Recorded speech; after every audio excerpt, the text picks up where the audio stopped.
All right, guys, so uh, today we are going to talk about groups and their reactivity. So I'm going to do an activity in our journal that I would be doing in class with you if I was there. So you can pause this at any time, and you can always take a second and go look at my journal that is at the front of the table on my desk to make sure that you are cutting it right. Remember, when it comes to interactive journal activities, when in doubt, stop and ask a question because it's always easier to not have cut enough than to cut too far. Okay? So in our journal, we are going to go to the very last thing you did, which should, in your journal, if I'm not mistaken, be your C notes for the periodic trends. Okay? So once you're there, you need to turn your journal sideways. So I want the right side to be facing down and the left side to be up. Okay? You should then get a periodic table from Miss Moore that is already nice and cut for you. Now, I need you to take 4 pages in your hand. So 1, 2, 3, 4. Okay? So again, we're on the very first clean page on the right-hand side after your C notes from periodic trends. We turned our journal sideways, so the right side is facing down, and we took 1, 2, 3, 4 pages in our hands. Okay? With all 4 pages in your hand, I need you to move them up and out of the way, and I want you to glue your periodic table on that 5th page. So go ahead and pause the video and glue that now. Or you can do it while I'm doing this.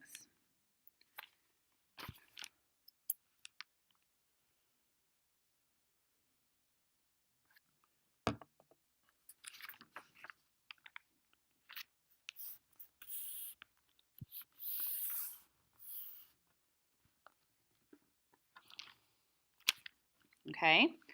So I'm going to go take those 4 pages that I folded and move them back down.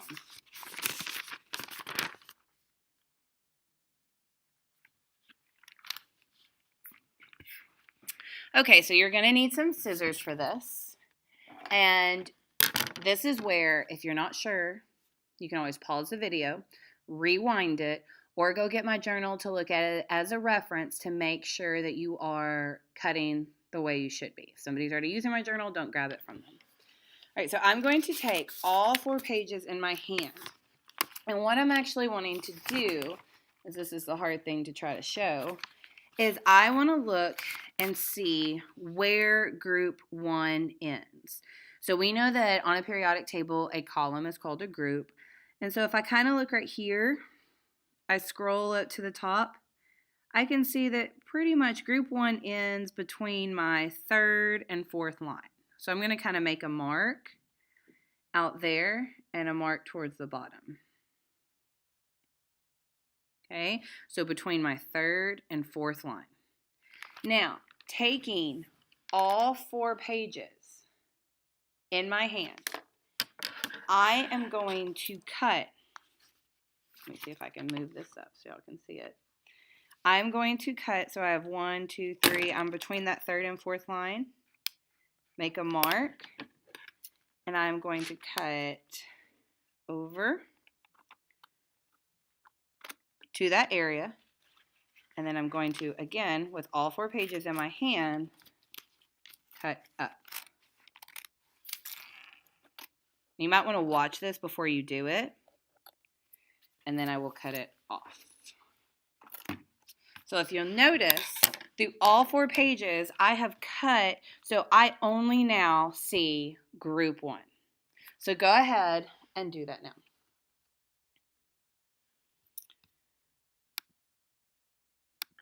All right, so once I've done that, just set your papers aside. Do not make a mess out of them. On the very top, we want to label this group 1. And then pick a color. It really doesn't matter what color to me. I feel like highlighters work pretty well. I'm going to highlight every element in group 1. Now notice I'm not going to highlight hydrogen because as we saw yesterday when we were doing the periodic table basics, hydrogen belongs to a group all to itself. It does not actually belong to group 1. And if you look at the periodic table I have in my room, you can see that hydrogen is actually above the 1, indicating that it doesn't belong to group 1. And then I'm going to take the same color and highlight group 1 so I know that these two colors go together. So group 1 is actually called the alkali metals.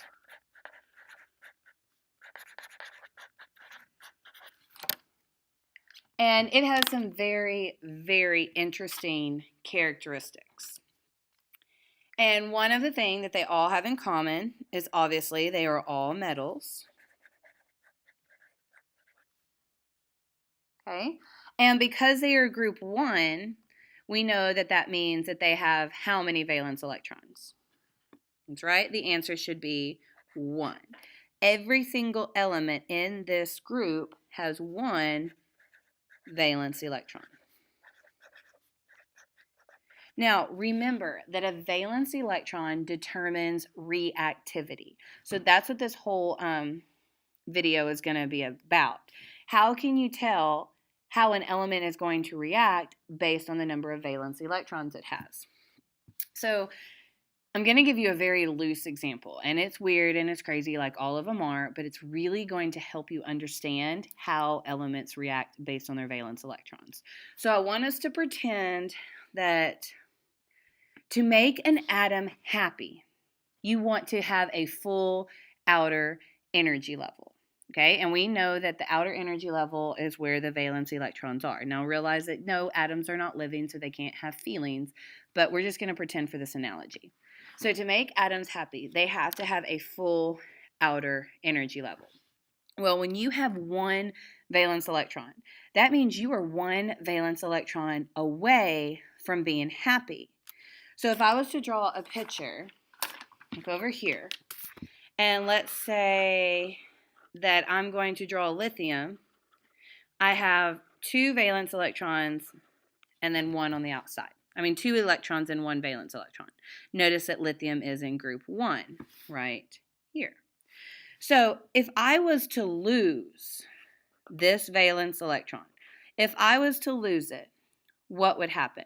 I would go down to my next energy level, which happens to be full, which would make me very, very happy. So the closer an atom is to having a full outer energy level, the more reactive it is, the more desperate it is. So it's almost like elements in group 1 are so desperate to get rid of that 1 valence electron that they will react with anybody. They're desperate. They're like, take it, take it, take it, take it, take it, take it. I don't want it anymore. Take it, take it. I don't want that electron. Take it. All right? They're desperate. So we consider them to be the most reactive metals.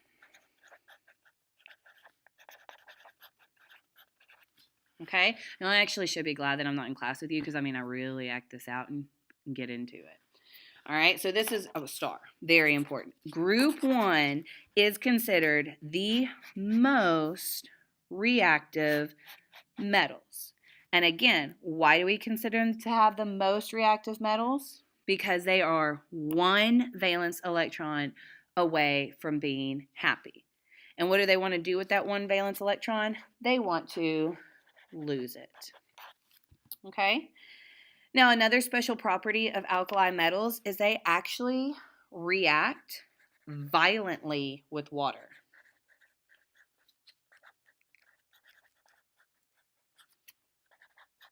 So if you were to take some pure lithium, pure sodium, pure potassium, and I'm pretty sure on YouTube you can Google and watch a video of it, but if you were to take any alkali metal and throw it in water, it violently explodes. And there are actually videos where they are taking, some like a piece of sodium that's probably like this big and throwing it in a gorge of water, and it is like a dynamite goes off. It is a huge violent reaction. And the reason why is because they all have that 1 valence electron. The moment it hits that water and it's trying to get rid of that reactron, that is a reaction. And it's making something new. But the whole process is those elements getting rid of that one valence electron. Okay? So any questions about alkali metals? They are group 1, which is lithium all the way to francium. They're all metals. They have one valence electron because they are group 1, and they are the most reactive metals because they are one valence electron away from being happy. All right, so take this page and turn it back. Okay? So now you should only have 3 pages in your hand to your periodic table. And what we're going to do is actually extend our cut to group 2. So if I look at group 2, I can see that it kind of ends in between my 4th and 5th line. So going back to my 3 pages, I'm going to kind of make a mark between my 4th and 5th.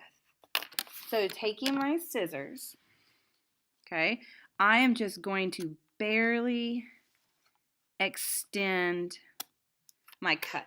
And I could actually kind of pull this back and check and see that that is plenty. Okay, so you're barely going to extend the cut. And again, this time you should only be cutting 3 pages instead of 4. Okay, so if I go back, notice I only see group 1.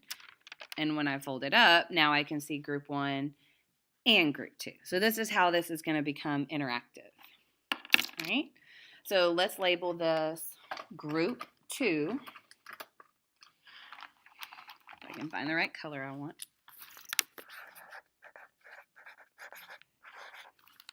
And then take a highlighter or a map color or a marker. Actually, don't use a marker. And highlight group 2 a different color than you highlighted group 1.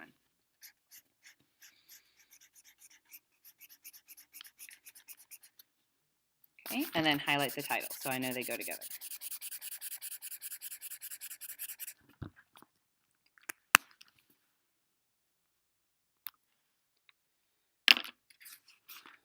Okay, so the name of group 2 is actually called the alkaline. So unlike group 1, which alkali, this is alkaline earth metals.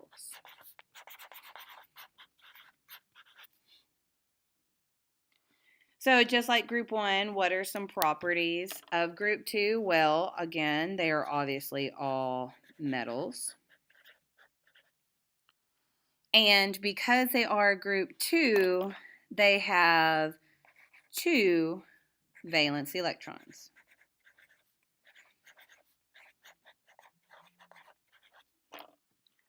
And they still want to lose them. Now let's go back to that picture that I had of lithium. Okay? And let's turn it into beryllium. So now it's beryllium. It's in group 2 because it has 2 valence electrons.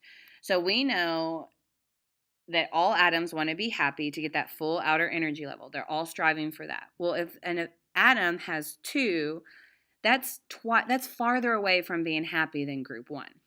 So how many valence electrons are they away from being happy?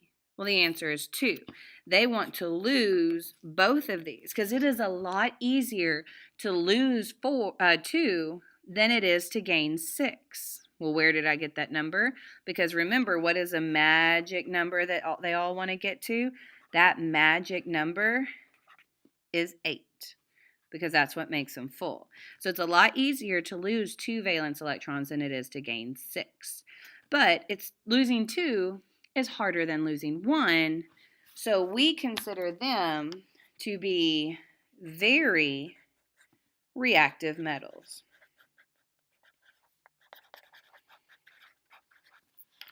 But notice, they are not the most reactive.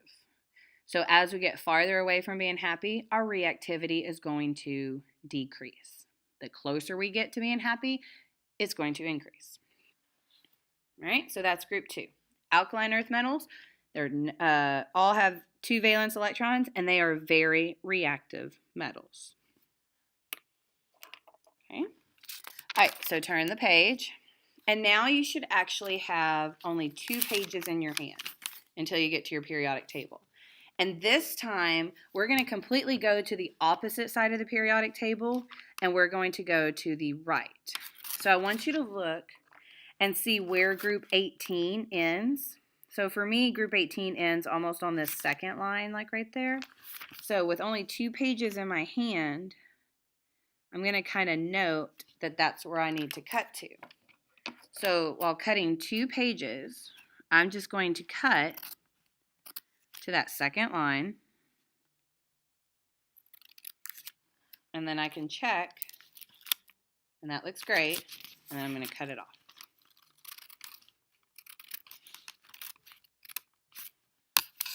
All right. And there's group 18. And it's actually not showing enough for me, so I'm probably going to go back over and just trim it a little more. There we go. Okay, so group 18. And you should actually already know what the name for group 18 is called because you had to do it yesterday on your periodic table. They are called the noble gases. Okay, so picking another map color or a different highlighter, we are going to highlight every element, including helium, in group 18. Now, one of the questions on yesterday's activity was, why is helium included in the noble gases if it doesn't have 8 valence electrons? And the answer to that was, even though helium does not have 8 valence electrons like all the others do, it still has a full outer energy level. Because remember, to fit that first energy level is 2, and then everyone after that is 8. So it is still considered a noble gas because it still has a full outer energy level. Let's highlight this, the same color.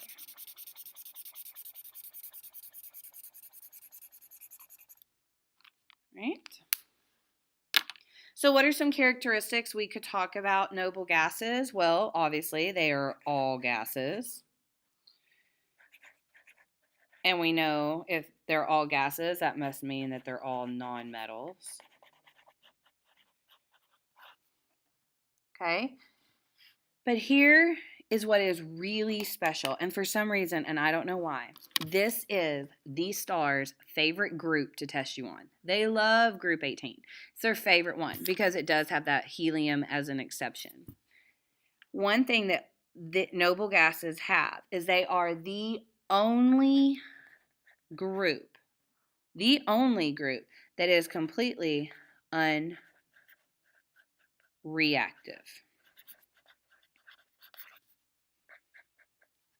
It is the only group that is completely unreactive, meaning they do not react with anybody. You will never find helium in a compound because it has a full outer energy level. And what did we say about that? That means that an element is happy.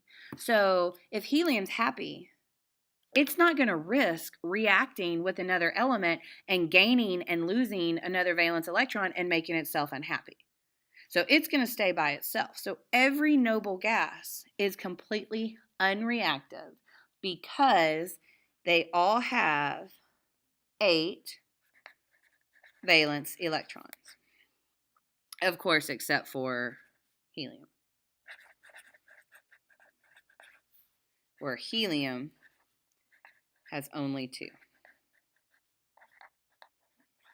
And VE stands for valence electrons.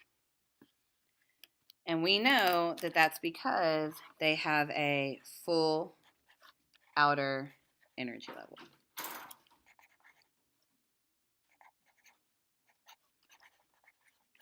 Which means that they're happy.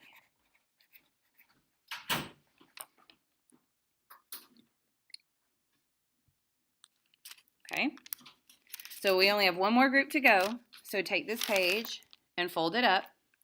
So you only have 1 page left to cut, and you are just going to extend the cut that you did on the left, or on the right, I'm sorry, and you're going to look and see where group 17 ends. For me, it ends on the 3rd line. So I'm just going to take this and extend it to the third and cut it off. So this will be the last cut you have to do.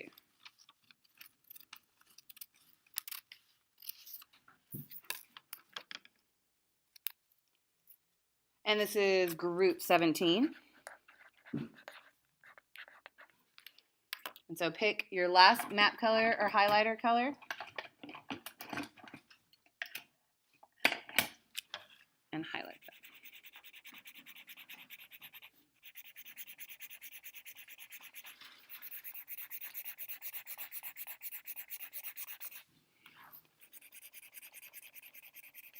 Now group 17 is actually called the halogens.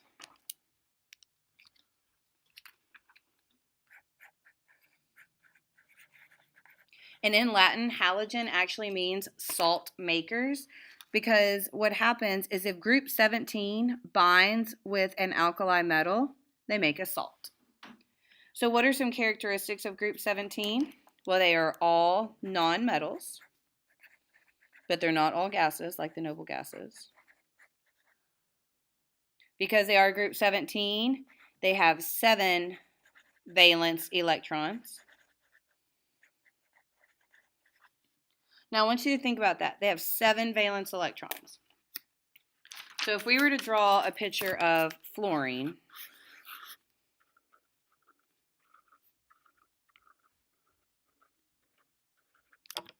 how many valence electrons does it have? It has 7. So is it happy? Well, the answer is no, because it wants 8. It is 1 valence electron away from having a full outer energy level. And remember, we talked about the closer an atom gets to getting that full outer energy level, the more reactive it is. So the halogens are extremely reactive. However, they do not want to lose a valence electron like the alkali metals do. They want to gain a valence electron. And so because of that, we consider the halogens the most reactive nonmetals. And put big stars by that because that's important. Right? So just like the alkali metals were the most reactive metals because they were 1 valence electron away from being happy, the halogens are the most reactive nonmetals. So group 1 and group 17 have the same reactivity. However, group 1 wants to lose that where group 17 wants to gain. And we'll just add that last little bit is where they form a salt when combined with group 1.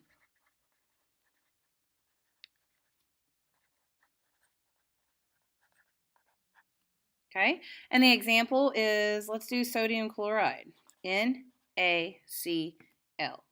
right? Well, Na comes from which group? Group 1. And chlorine comes from group 17. So, let me zoom in for a little bit. If you belong to group 1, how many valence electrons do you have? 1. If you belong to group 17, that means you have 7. What's 1 plus 7? Is 8, which is our magic number. So the whole reason certain elements bind together is because they're trying to make each other happy. They're trying to fill their outer energy level. So valence electrons are very, very, very important because they determine reactivity. So just like number of protons determine the identity, valence electrons determine reactivity. And I hope you understand that after doing this activity. If you're still a little confused on how valence electrons determine that, when I get back in class on Monday, I'll be happy to give you a workshop on it. Okay? But just know that these are the 4 groups that you are expected to know the names of and the characteristics. Okay, so to recap, you have group 1, alkali metals, the most reactive metals. Group 2, the alkaline earth metals, which are very reactive metals. And then we're going to skip to group 18, the noble gases, completely unreactive. And then group 17, the halogens, which are the most reactive nonmetals. And in Monday, we're going to talk about what the reactivity of 13, 14, 15, and 16 are. But I would like you to kind of think about if you could figure out the reactivity based on the number of valence electrons. Okay? So next to noble gases, could you figure out which group is the least reactive because they're so far away from being happy? So once you have this activity in your journal, go ahead and get with your group and start working on your superpowers for your superhero. And I'll see y'all later today. Bye.